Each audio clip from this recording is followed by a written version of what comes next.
Good morning, everybody. Welcome to our Tyro session this morning. It is really a pleasure for me to introduce both Dr. Hernan Gonzalez as well as Dr. Michael Villa. Let me give you a little bit of background on Dr. Gonzalez. He is a professor of head and neck surgery in the Department of Surgical Oncology at the Pontificia Universidad Católica de Chile. His area of focus has been on cancer biomarker translational research. His biomedical research consortium developed a 10-gene PCR test called ThyroidPrint, designed to help to risk stratified nodules with indeterminate cytology. That is the topic for this morning's presentation, and so very anxious to be able to delve into that in greater detail. Dr. Gonzalez completed his MD PhD in Chile and then did a fellowship in head and neck surgical oncology at MD Anderson before returning to Chile. We are joined this morning by someone who has had frequent flyer points on the Tyro platform. Dr. Michael Villa is an associate professor of medicine and a full-time endocrinologist. He is the director of the thyroid clinic at the Mount Sinai downtown, where he also directs the fellowship program in endocrinology and metabolism. Dr. Villa has been very active, has a very active clinical practice and has specific expertise in the use of alcohol ablation for combination of various entities, including thyroid cysts, parathyroid adenomas, and lymph nodes involved by thyroid cancer. It is truly a pleasure to have Dr. Villa here to join us and to discuss Dr. Gonzalez's presentation.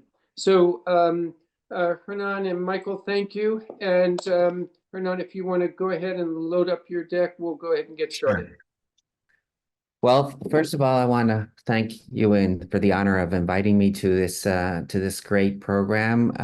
It's a pleasure to be able to tell you a little bit of the story of how this test was developed and what, where we are with it today.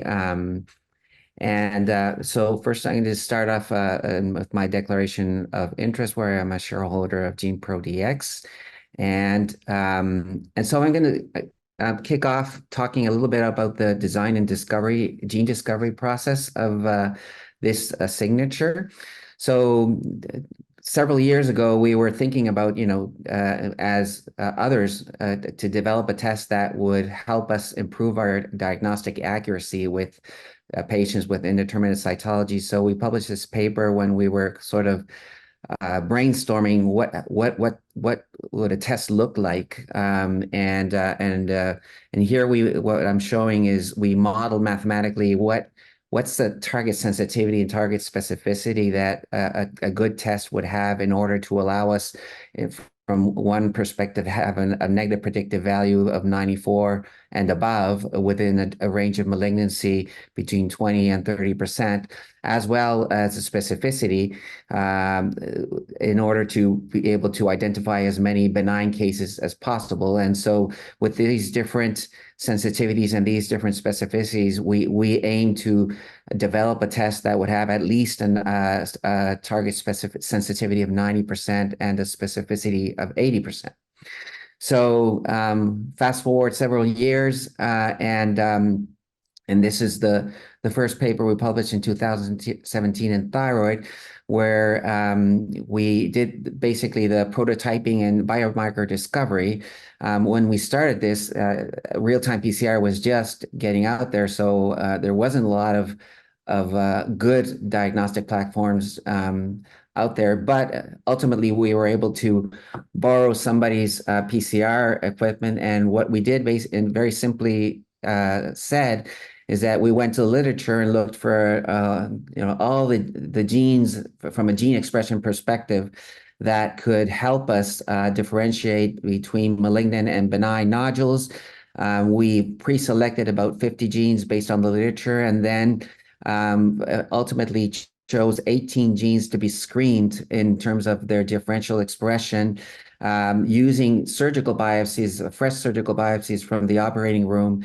And this is a cohort of 240 patients, both cancer and benign, and where the benign is in the x axis, and you can see that there's some genes that have several-fold gene expression, higher gene expression than the baseline, and that others were underexpressed. So when we looked at the actual diagnostic performance of the individual genes, many of these are well known to the cancer in itself. None of them really reached the 90% sensitivity and 80% specificity. So we needed to go a layer further in order to improve this diagnostic accuracy. And so we moved toward, in the early times of machine learning, and we use a neural network that to try to improve the diagnostic performance, ultimately reaching a classifier that showed a sensitivity of 93 and a specificity of 81. So at least at this stage, we're onto something that seemed to be working within the diagnostic performance that would be useful to us. So the next step here was, well, our intended use population is the patients with Bethesda III and IV. So what we did is, in a second part of the study, is we collected 136 indeterminate cases, all of which had underwent FNAs, all of which have underwent surgery. So we had a gold standard biopsy, and we randomly separated them into training and a testing set, following the same process we did with the surgical biopsies. And you can see these are not large size cohorts, but at least it provided us a sense of that actually when training with FNA samples. So it was the correct kind of sample. And with the intended use population, we were actually getting a pretty similar performance that we were seeing with the surgical biopsies in the correct kind of sample and the correct type of patients. Actually, initially quite encouraging, although we know this never stays the same as you move forward towards validation. And interestingly, the ultimate signature was only 10 genes, and basically the summary is that the signature has no mutations, no BRAF, no the traditional biomarkers that we look at. And it basically had a set of genes that are associated to epithelial cells or tumor cells, and another group of biomarkers that are inflammatory, that are both inflammatory and in tumor cells and the tumor microenvironment. And so, so these are three of the main genes that are kind of principal in the signature. Many of these, keratin 19 is used widely just to identify tumors from epithelial that have epithelial nature, and CLDN1 has been shown for a long time to be very overexpressed in thyroid cancer, and many of these biomarkers basically have been shown to be involved in cancer progression, tumor growth, or even the epithelial mesenchymal transition. On the flip side, the chemokine receptors and ligands, which is part of a system that basically is involved in the biological process of cell destination, and particularly the inflammatory cells, have been extensively studied in cancer overall, and these were selected in our signature and are well known to be involved in tumor growth and particular interest in metastatic progression. So we had our prototype. We had something that seemed to make sense. It worked in FNAs, and it worked in indeterminate thyroid nodules. So the next stage was, well, we need to actually clinically validate this. We need to show that this will perform in a clinical setting that stresses the test to a level where we could eventually recommend using it in clinical practice. So in 2020, Mark Zephyr and I published this large multi-center study in thyroid. It was actually were two independent studies, one performed in Chile and one performed in the US. So we were able to compare the two independent cohorts, and a few things to comment about the structure of the cohorts is that we wanted to make sure that there was a certain percentage of community patients in the cohort, so it wouldn't be biased towards only academic settings. And the second is that there would be some level of a broader ethnicity that we can compare, where the Chilean population is much more homogeneous than the US population. So these are two things that added value to the trial.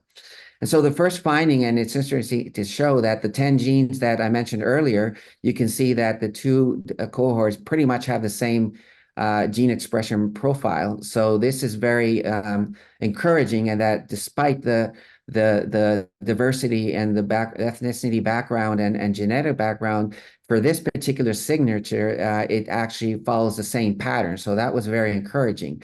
And when you look at the actual end performance, you can see that the sensitivity and specificity of both the US and Chilean cohorts were 90 and 89% for the Chilean, and 91 and 87%, with MPVs of 96 and 94%. So basically, there was no statistical difference between these two studies. So ultimately, we consolidated into a single large cohort with a consolidated 91% sensitivity and 88% specificity, with an MPV of 95%.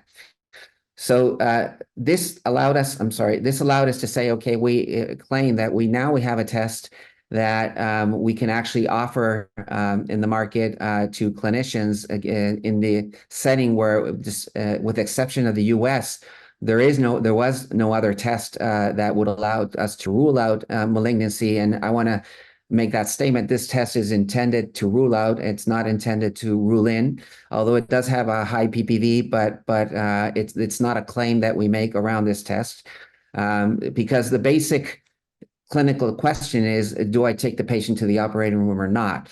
What you do later, whether you do a total or a partial, that's a different story. So now we felt comfortable to offer the test commercially. So when we launched it in Chile initially, we invited the endocrinologists and surgeons from our institution to perform the first clinical utility study. So to really understand, well, what do physicians, how do they feel about this? And so this was a single center prospective observational non-interventional study with a 12-month minimum follow-up and a median follow-up of 15 months, where the inclusion criteria was patients 18 years or older, Bethesda III and IV. We routinely operate on nodules that are more than 3.54 centimeters when they're indeterminate. And so for this particular study, we preferred to not include larger nodules, and with lower intermediate ultrasound risk.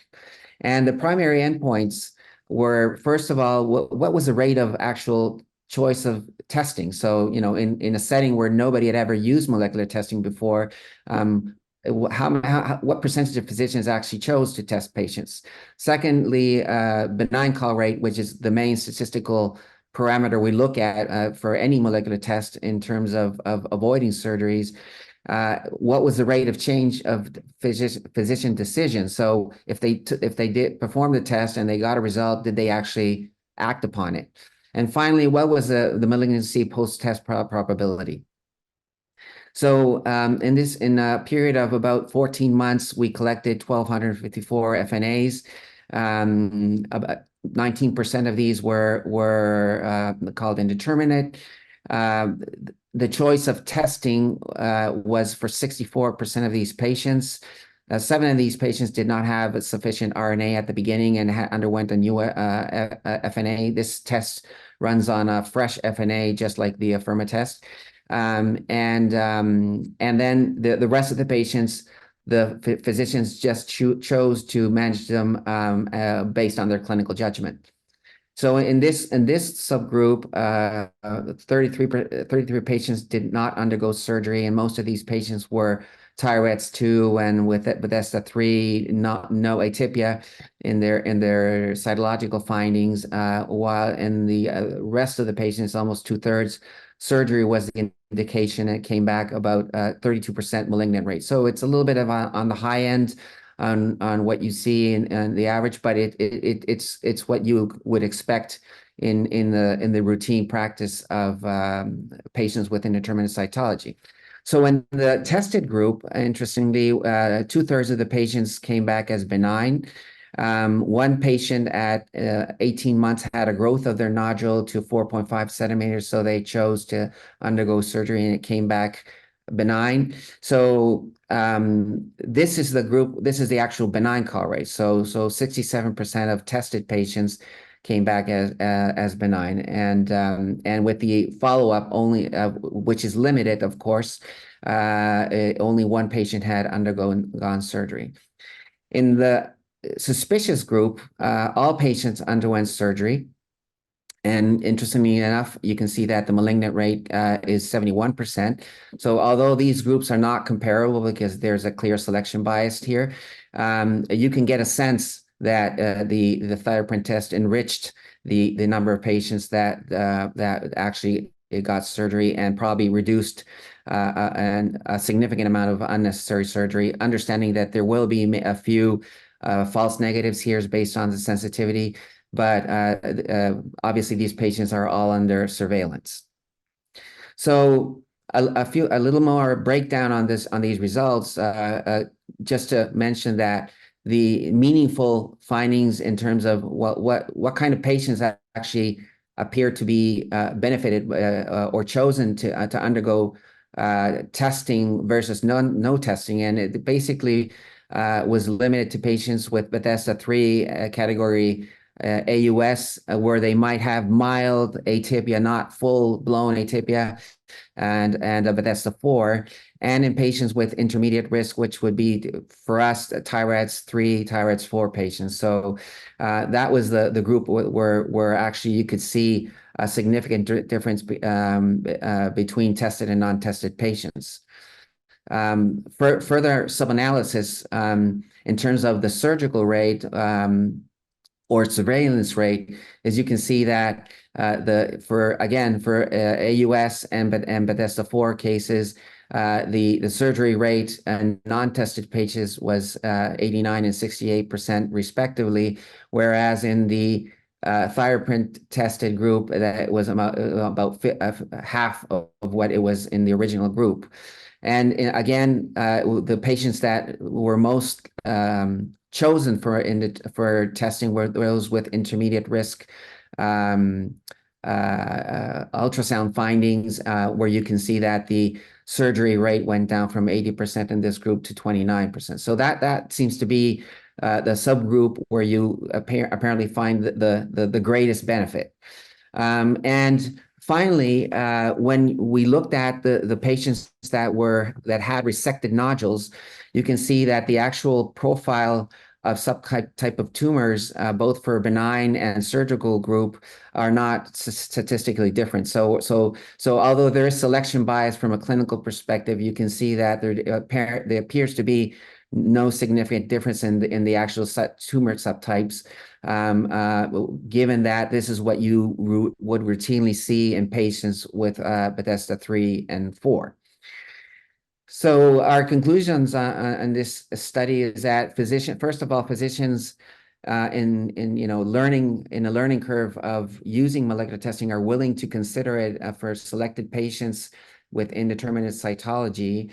And in this first experience, ThyroidPrint actually significantly reduced the rate of diagnostic surgery with a benign call rate of 67%, so translating into a meaningful benefit to patients. And further sub-analysis suggests that the value of testing is mainly in patients with Bethesda III, AUS, and Bethesda IVs with intermediate risk thyroid nodules. And the limitations of this study are basically, it's a single central tertiary center, so it may not be representative of the community practice. And obviously, a longer follow-up time frame is necessary to accurately determine the net benefit for patients and true long-term avoidance of surgery and cost effectiveness. And obviously, see how the false negatives pop out, and if this is actually clinically relevant in terms of adverse events. And obviously, independent post-validations are needed. So how has this translated into our current practice locally? So in a case of indeterminate cytology today, what we do routinely is we go back to the ultrasound and reevaluate the ultrasound. And so if it's a high risk ultrasound, ThyroidPrint 5 with atypia, we would prefer surgery because the pretest probability of these patients will be pretty high, and the value of the test is quite limited in our opinion. On the contrary, in very low risk ultrasounds and no atypia, maybe can be followed or undergo a second FNA and avoid the cost of molecular testing. And the true value appears to be more in the actual group of patients that are where uncertainty truly remains. Bethesda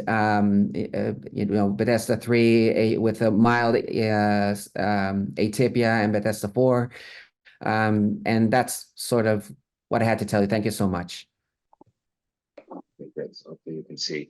So yeah, thank you, Mark, and to Tyro for inviting me to provide commentary. When I was invited, the first place I checked was Wikipedia just to get a good background, and I found that the term biochemistry, was coined about 170 years ago by Dr. Klicinski. It was revolutionary to think, it's kind of silly, but revolutionary at the time, that physical and chemical processes occurring in the world and in the universe also occur in biological systems. And the term molecular biology was coined not even 100 years ago by Dr. Weaver at the Rockefeller Institute here in New York.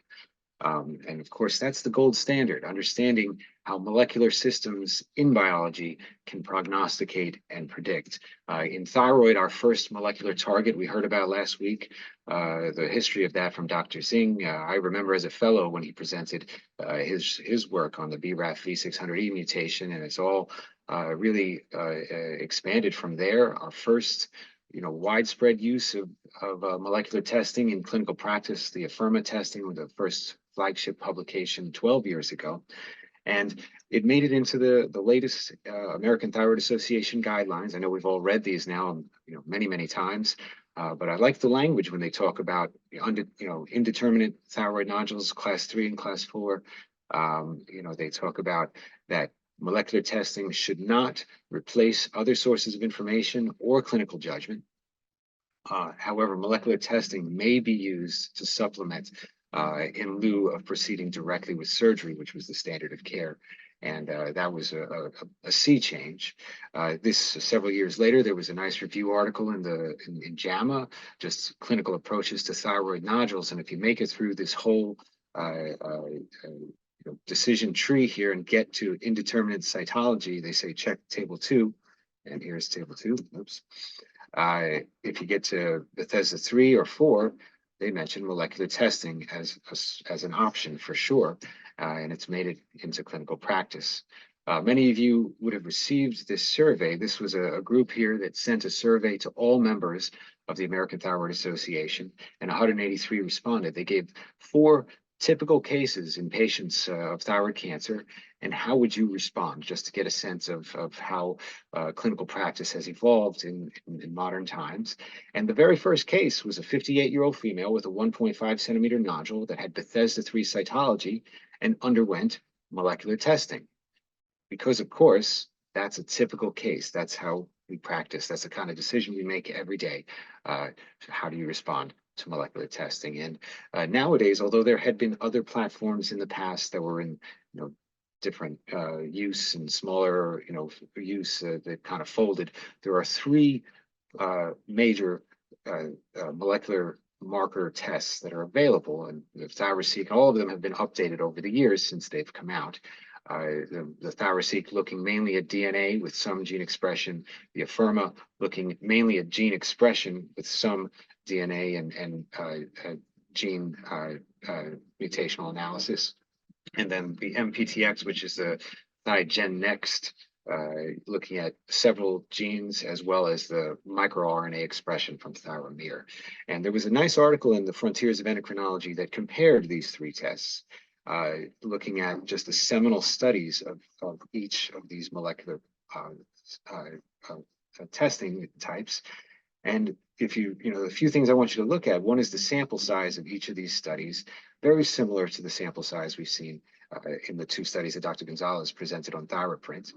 And secondly, sensitivity very similar in the 90s, which is what you see among these different tests. And it's interesting, all these different molecular targets provide the same sensitivity. Specificity varies a little bit. It's improved in the gene sequencing classifier with the addition of this genetic profiling, up from nearly 50% now up to the high 60s. Sensitivity is maybe a little higher in the ThyroSeq and ThyGenNext testing. And then similarly, if you look at positive predictive value, it's still a little bit lower in the gene sequencing classifier compared to the studies showing around 70% for ThyroSeq and ThyGenNext.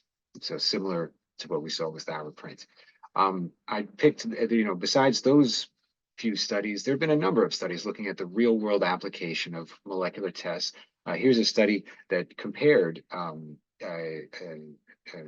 Afirma gene sequencing classifier with ThyroSeq version 3. And the reason I want to show this is just to go through the introduction, because if you read the introduction of any molecular study on thyroid nodules, it's more or less the same. It starts off with the idea that there are many, many thyroid biopsies we know done in the US and around the world. That about 20% of the time, and that was what was seen in this study, that there are indeterminate cytology, either Bethesda III or Bethesda IV. About 1/3 of Bethesda III or IV undergo molecular testing, and that maybe is a little bit dated. This, was published here in 2016 by these really household names in thyroidology, including, my former mentor, Jim Hennessy. And they, sent a survey to clinical endocrinologists asking if they use molecular testing. And this, if you pay attention to the date, this was done in 2015, before the latest ATA guidelines, and just after 3 years after the Afirma study and about 1 year after the ThyroSeq flagship study. So this was kind of early in the clinical practice of molecular testing, and still about 1/3 use this. I know in my practice I use it, frequently, and a lot of my colleagues do as well. And it's reassuring, 90% of patients who undergo molecular testing and have benign results do not undergo surgery. So if you look at the actual study, here it is, they compared Afirma with ThyroSeq, and it's important, some of the important things to look at is what is the underlying malignancy rate, because of course that influences positive predictive value, and to some degree specificity.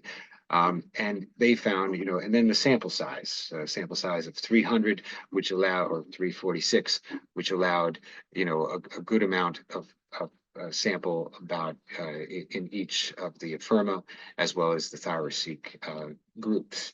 And they found, again, a very high sensitivity, a specificity that was a little bit lower, but similar to what had been previously reported, and a positive predictive value similar to previous reports. So those are important numbers to keep in mind when evaluating a molecular test. How good are molecular tests? Do they really save? Well, here's a cost analysis, and to do this, I'm not a medical economist, but they do this process called Markov modeling, where they take a test case and then form a decision tree, which then goes through all the permutations of possible steps forward, and then the cost and probability of each. So if you multiply the probability by the cost, that'll give you the total cost. And then they do this for if the patient underwent lobectomy, underwent ThyroSeq version 3, or Afirma gene sequencing classifier. And here's the total cost. Of course, the lobectomy is actually a little bit less because of these other groups require a lot of follow-up. But the correct diagnosis, when you multiply the cost by the correct diagnosis, that's where the cost savings comes from. And that's essentially avoiding unnecessary surgery. So there's in this study in US dollars, a relatively large cost savings. But of course, these economic analyses depend on the cost of everything involved. Here's the cost and probabilities that they use. You know, if you read the article, you can see, but it may vary from different parts of the world or even different regions, what the cost is. Here's a group in Canada who did a similar kind of analysis, this time using the from a gene expression classifier. And my understanding in Canada, this is still not available molecular testing. The group here was trying to use this study to persuade the national health system to allow this. And they used a similar kind of process, a Marco modeling with a decision tree that you can see here, the probability of each event times the cost of each event. And they found a similar finding that while there was an increase in initial costs of about, and this is Canadian dollars, 2,000, there was a savings because, of course, this saves patients on surgery. So roughly $4,000 per unnecessary surgery that was avoided in Canadian dollars. There's been a number of other cost analyses of molecular testing. It takes a little while to, for studies to catch up. So these are some of the older tests that are not quite available, at least but you can see that compared to the standard therapy, the cost of the molecular test and follow-up that's needed was less. And this is even Dr. Nikiforova's group found that as long as the molecular test cost $870 US, and that was in 2012, or less, then that was economically beneficial and saved money over the long run. What I found interesting looking at this is that from 2011 to 2018, the standard care, which diagnostic lobectomy, sure went up a lot in price, but that's not really here. So any of those molecular tests seem to save money economically. How about quality of life? Well, this is one article looking at quality of life in patients who underwent molecular testing. This was actually a whole series of patients who just went biopsy for thyroid nodules, and there were 251 that had benign cytology, so they did not undergo molecular testing. 23 that had malignant cytology also did not go molecular testing, and then 58 that had indeterminate cytology, and so they underwent molecular testing. It was either a Herna gene expression classifier or ThyroSeq version 2, and then they just sent patients afterwards questionnaires that were looking at the symptoms of goiter, symptoms of anxiety, depression, and just daily life. And the way this, just to go through the legend, this group is the benign cytology, the malignant cytology, benign molecular testing, and suspicious molecular testing. And the findings, which you could see there really wasn't too much difference between the groups, but interesting, the benign molecular testing showed a better score in just goiter and neck fullness compared to those with suspicious molecular testing. And similarly, depressive indices showed an improvement in score from the benign molecular testing compared to the suspicious molecular testing. And the benign molecular was very similar in both times, indistinguishable from benign cytology. And so to me, I'd interpret this as saying that, practitioners and lay people, the public has accepted molecular testing as a way to evaluate thyroid nodules and to go forward clinically. And so that brings us to the study that Dr. Gonzalez presented this morning, which I think was well done. He mentioned this is a novel molecular study using qPCR, looking at only 10 genes, and he went through, I thought, very nicely what these genes are. I just put here some of these other tumor epithelial genes are associated with other cancers, and so it's interesting they're also associated with thyroid cancer.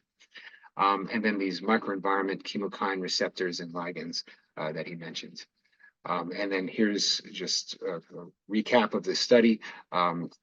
Those who underwent ThyroidPrint testing, the benign group, really didn't undergo surgery here and had only, about 15 or 18 months of follow-up. So it's hard to say, we can't really calculate a sensitivity or specificity in this trial, but we can calculate a positive predictive value. So the positive group that did undergo surgery, 71% malignancy rate, this is a positive predictive value that's in line with many of the other molecular tests.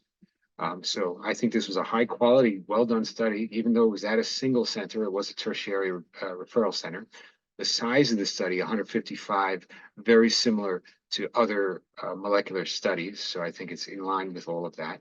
The underlying malignancy rate in this study was 22%, which is in line with other molecular studies and kind of what you want to see. I mean, as Dr. Gonzalez mentioned, using ultrasound analysis to guide FNA biopsy can help keep this number a little bit higher. We shouldn't be biopsying, spongiform or other benign appearing nodules that don't meet biopsy guides. And the one thing about this study is that this was a real world study. So there was not blinding of the pathologists, and that's okay. That's what happens in our institution. I know our pathologists look at molecular tests as they look at the specimen, and they should, scour every bit of information to put together a diagnosis. This may, potentially raise the positive predictive value of this test, but again, it's a real world process, and I think they should use that.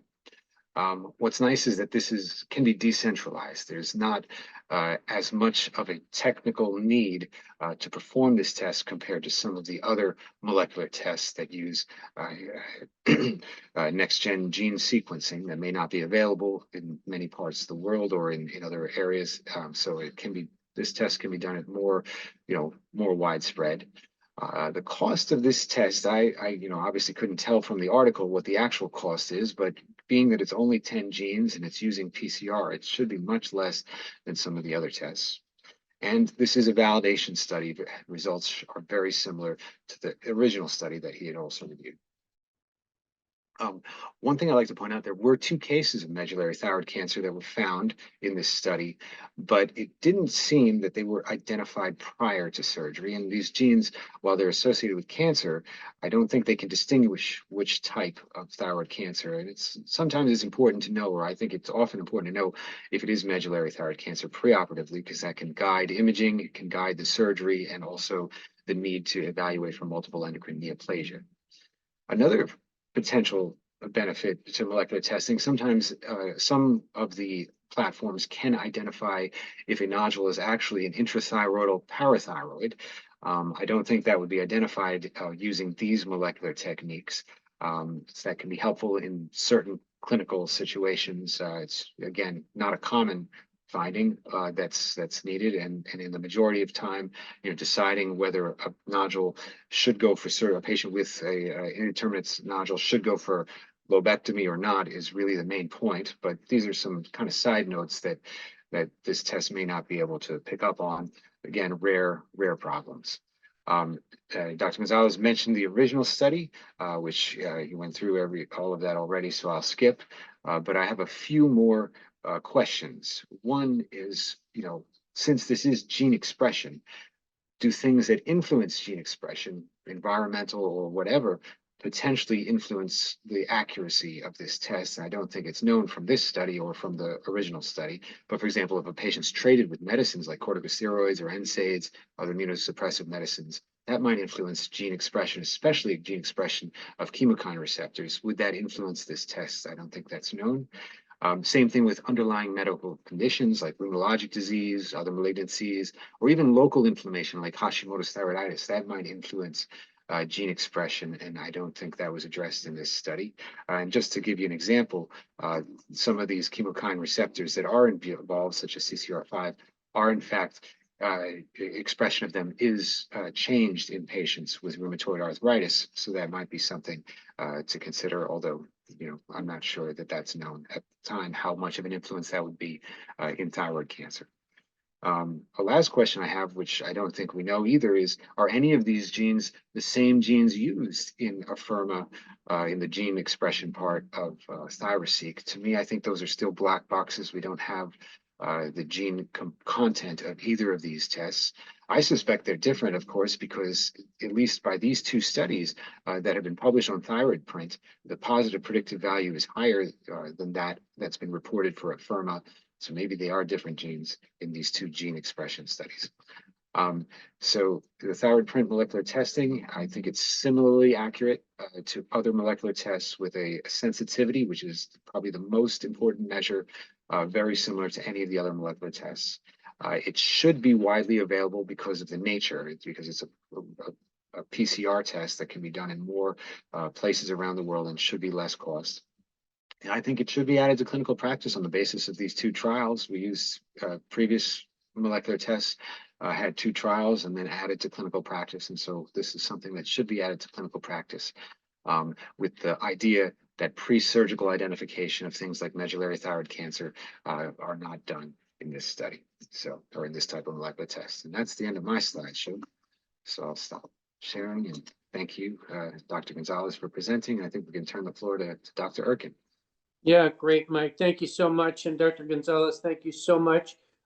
Maybe you posed several questions to Dr. Gonzalez.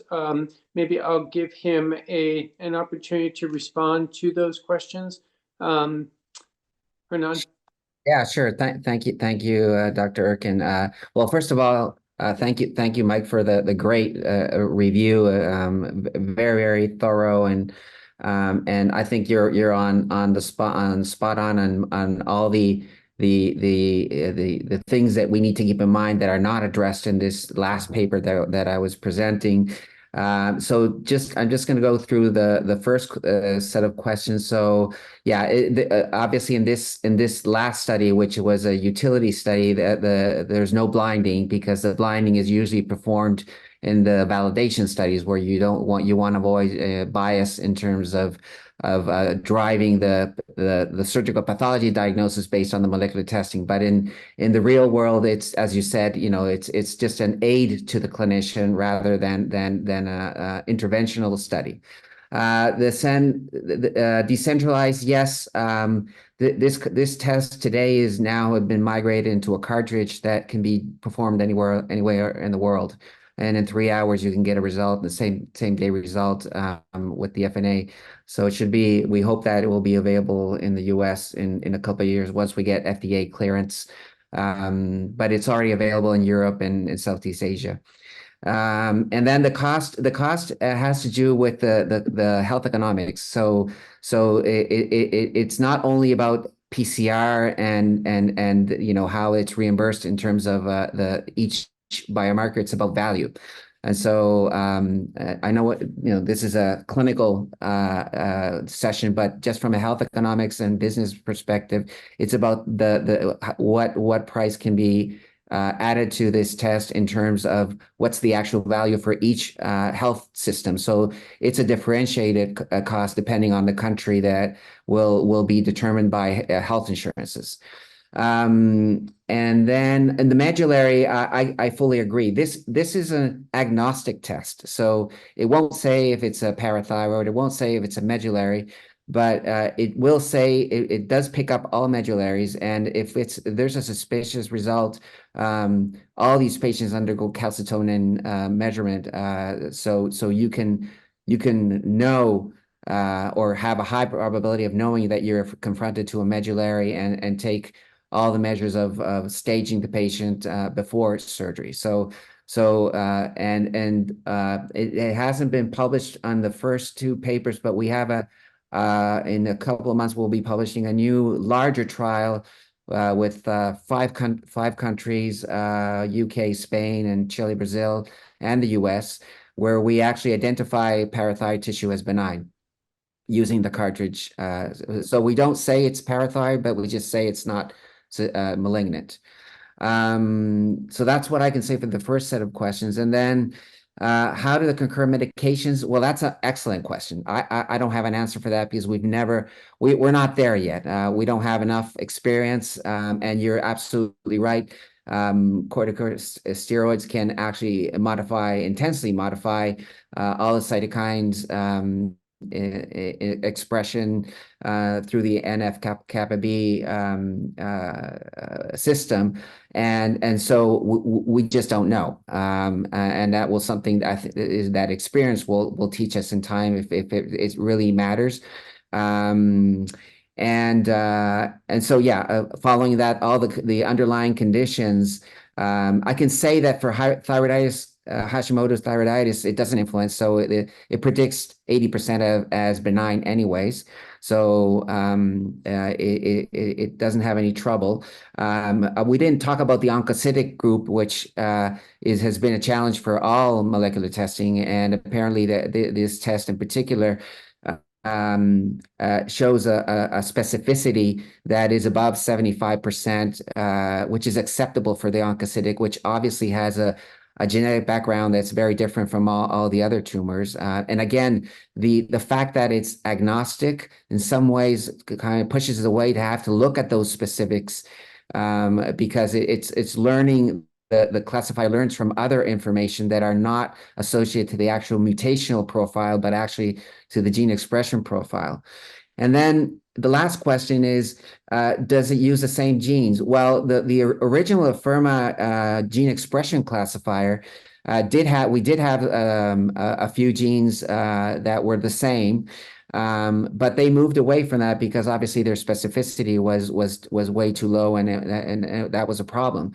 So today, both ThyroSeq and Afirma are fully NGS tests, looking at other biomarkers with a different classifier model, which, as you say, we pretty much have the same performance. There's no major difference. The only difference here is that we use a smaller signature and packaged into a little box that you can just test it in 3 hours. And I just might add a last comment. A lot of people ask me, well, what about BRAF, or what about the prognostics of choosing surgery? And this may be good for another debate some other day, but I don't believe that surgically guided, mutational guided surgery has ever shown to be beneficial to patients in these tumors that are 1 or 2 centimeters.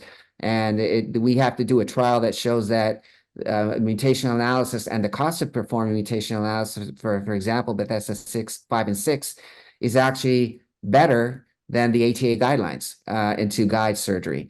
Yeah,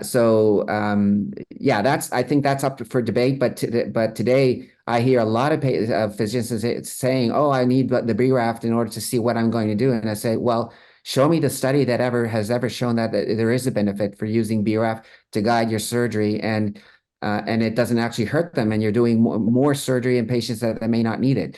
So that's the last comment that is just to add to a little bit of salt to the discussion. Thank you. Great. Mike, do you want to comment on his response here? And just to say, I in full agreement. I think this is a worthwhile test, and each of these caveats that I had brought up, I think we'll learn over time, especially the responses in different medical conditions. We'll learn with time. It's reassuring to hear that that Hashimoto's doesn't really influence this, and I think the strategy for check calcitonin makes a lot of sense and can aid this, which is a great way to diagnose medullary thyroid cancer preoperatively. So do I, just on that point here, Herna, did I hear you correctly that your current algorithm is for anyone with a suspicious result on thyroid point, they automatically get a serum calcitonin level? Correct. Well, actually, this goes back because we routinely perform to all Bethesda IVs and most of Bethesda III's calcitonin anyway. So basically, calcitonin it goes in line. Actually, the calcitonin is performed before the molecular testing. So if calcitonin is high, we don't even go to molecular testing. We ask the pathologist to go and do immunohistochemistry and avoid the cost of going through molecular testing. So but if somebody missed asking for calcitonin or something like that, and it's suspicious, we recommend that all patients before anything undergo calcitonin testing. Okay, kind of a very European influence there. Yeah. So just to be clear, what's the real world scenario for you? Will you keep a patient in the clinic who's undergoing thyroid point and say, come back in 3 hours, I'm going to tell you what the answer is? That's a great question. We don't know yet. It depends on the clinical setting you have locally. That would be the best case scenario. I'm not sure that's going to work like that, because it would mean that the patient has to come in early for the FNA and wait around all day, and they can get their, and they could go home with a final result in case there's an indeterminate cytology. So that is an option, but in our routine practice, what we are doing, for example, locally, is that we collect 2 samples in all patients with ultrasound that's not ThyroidPrint 5 or not ThyroidPrint 2, and so there's some level of uncertainty in terms of what's going to be the FNA, and so they just go home, and we have the sample there, and once the cytology result is ready, if it's indeterminate, we check that the ultrasound that as I mentioned in the workflow, and if it makes sense, we call the patient and offer them the option of getting molecular testing. So it's not so automatic, because I think the step of having the patient, unless it's been discussed previously with their clinician, to discuss the actual meaning of molecular testing is something that needs to be done prior to just saying, oh yeah, we'll just run this, because it's not an immunohistochemistry kind of thing. It's there's a deeper meaning to this kind of testing. So if the conversation has not occurred earlier, and routinely we talk about the nodule, the risk, the routine, but we don't go. Not all clinicians have a time to have an extensive discussion about molecular testing as a potential outcome of a routine thyroid nodule. So I would say that it's probably worth a second visit, unless you have something set up, really efficient for a same day kind of process. Were you surprised at the level of acceptance by clinicians of adopting ThyroidPrint into clinical practice? No, because a lot of them participated in the trial, so they already had a sense that they could see that patients, they could actually see the data where the concordance between the actual test and the pathology was correct, and so that provided a lot of comfort in term around the test as an initial launching. So I agree with you that that it was a high acceptance rate, and you need to keep in mind that at that time we already had the ATA guidelines suggesting that it could be an aid for these kind of patients. So compared to the study that you shared, Mike, before, where guidelines have not been established yet, there was several years of experience with Afirma and ThyroSeq.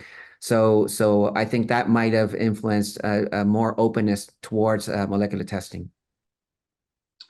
All right, so Mike, I'm a clinician. I've got a patient with an indeterminate cytology sitting in front of me here. I've got a choice between ThyroSeq, Afirma, Interpace, and ThyroidPrint. How the hell am I going to make a decision about where to send my extra sample here? Yeah, that's an excellent question, which is a very hard question to answer. I think in practice, most of us have one of these tests that we pick and send to. I think people get used to what they send, and the as I mentioned, the targets are different, and so you can use these targets. We think, we hope prognostically, maybe later or maybe not. But we'd hope so that it would give some information that maybe could be used to help with the patient care. But picking one of these 3 and now 4, the 4th, the ThyroidPrint test, is very difficult because I think each provides different benefits. And I think, I remember being at a conference with Dr. Nikiforov and wondering, couldn't we take, the great benefits of each one, the DNA testing of ThyroSeq plus the gene expression of Afirma plus the microRNA, and that would just be too expensive. It wouldn't be able to be run, or wouldn't be beneficial to the actual saving cost over lobectomy. And so I think this ThyroidPrint test fits right up with these, and deciding between these 4 tests, I think right now there's not a good path to do so, but I would certainly consider using this test, in the right patient. sometimes the decision might be made for us. I mean, this is just thinking forward. You know, if this test comes in, certain insurances may start forcing, at least in the United States, forcing a certain test to be used, or at least authorization for a certain test. So that may be the guidance we get. I would envision in the U.S. Elsewhere in the world, it's probably guided by national health systems and what tests are available. So I think, to me, I think, you know, even though that's not ideal in medical decision making, I think that may be what happens in practice. Okay, terrific. So notwithstanding your comments, Hernan, regarding the impact of seeing a BRAF mutation and how that might guide clinical management, and particularly surgical management, I think back of a recent patient with what was perceived to be a low-risk thyroid nodule that came back with a combination BRAF TERT mutation. Yeah. So I think, you know, so there is some added value here, and it proved to be a surprisingly, perhaps shouldn't have been so surprising, but a very aggressive tumor that was identified intraoperatively here. So how do you weigh that type of benefit to using ThyroidPrint? That's an excellent question, and I agree that the BRAF TERT combination is obviously the what we all fear. But if you look, if you look at the ThyroSeq clinical trial validation, they found in 270 patients one BRAF combination case. So this is a balance between these patients that you don't want to encounter or miss, right? Against how many tests you need to run in order to find one of these. So it's number needed to test, as the same concept we use, number needed to treat.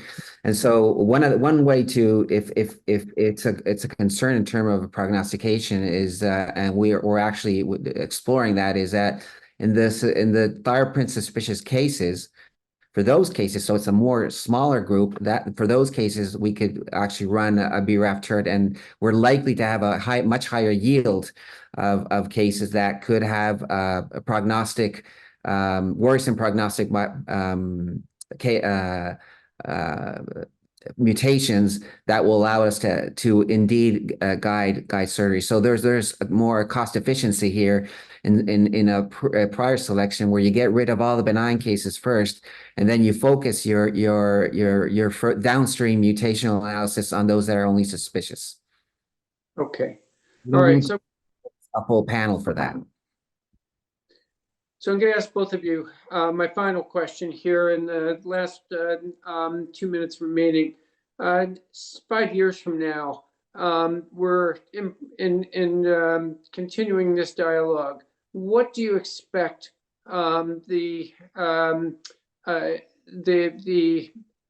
diagnostic value for the indeterminate cytology to be? Do you think we're going to be at a very different point in terms of the number of patients that will go to surgery for diagnostic lobectomy?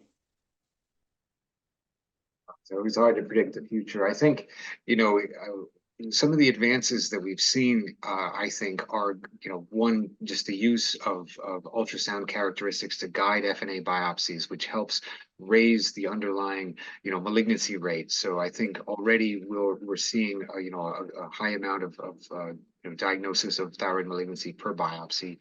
And on top of that, a lot of then, you know, by the same notion, a lot of Bethesda III and Bethesda IV cytology. So I think, you know, there's a large role for molecular testing in guiding, you know, surgical decision making presently, and it will continue into the future. The changes we've seen as the current molecular tests have evolved is the addition of new tests. So the addition of, you know, maybe more additional genetic studies, or in the case of ThyroSeq, more gene expression analysis. So I think, you know, the utility of this ThyroidPrint test, I mean, I can't say what the future of a brand new test might be, but if there was any expansion of the genes, maybe that would be the one thing. But it seems very robust based on what's already available, and I think it will, you know, fit into the armamentarium, and so I think those trends will continue going forward in the next few years. Terrific. We are up against the 9 o'clock hour. This has been a fascinating discussion, highly educational. I want to thank you both for committing the time to this program, and hope that all of our listeners will come back next week. Thanks very much. Everybody have a great day. Thank you. Right. Bye-bye now.